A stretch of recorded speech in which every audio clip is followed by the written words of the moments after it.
Soprod et la RTI vous présentent 2 minutes pour comprendre.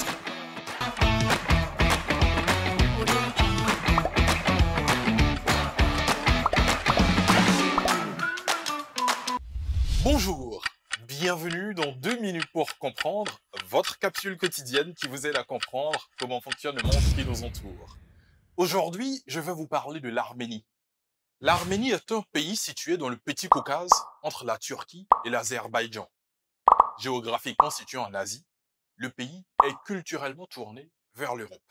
Il est même membre du Conseil de l'Europe. Sa capitale est Erevan, sa langue est l'arménien, sa monnaie est le drame. L'Arménie compte aujourd'hui pratiquement 3 millions d'habitants. L'histoire de l'Arménie se déploie sur plusieurs millénaires depuis la préhistoire. Les Arméniens, après s'y être fixés, développèrent une civilisation originale, bien que située au carrefour de grands empires. Perses, Parthes, Romains, Sassanides, Byzantins, Arabes, Turcs, Seldjoukides, Mongols, Turcs ottomans, Russes, qui vont se disputer son territoire.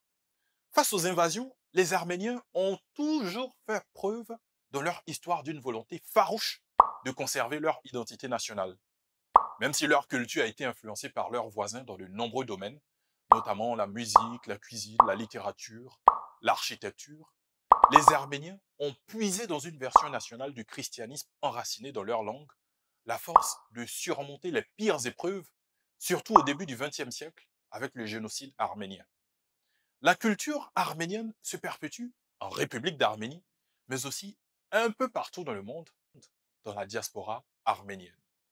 Ce pays montagneux est chrétien depuis l'année 301 et ses habitants sont très attachés à leur religion. Vers 1915-1916, l'Empire ottoman a provoqué le génocide des Arméniens sur son territoire.